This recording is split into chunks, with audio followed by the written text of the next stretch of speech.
teate, Viljaril ja Susannal sündis tütar. Jaa, ma nägin. Kus sa seda nägid? Iida, seda ei olnud tekstis. Oli jah, teate naised. Ole vait sina. Tavaliselt ju keegi ei solvu sellise asja peale. Meie külas.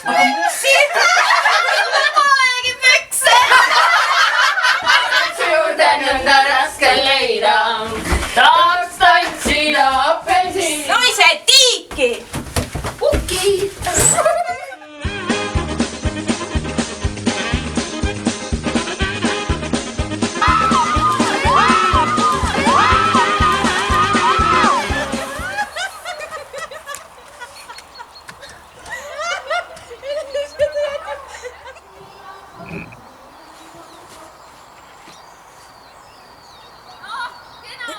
Koera pusemisega.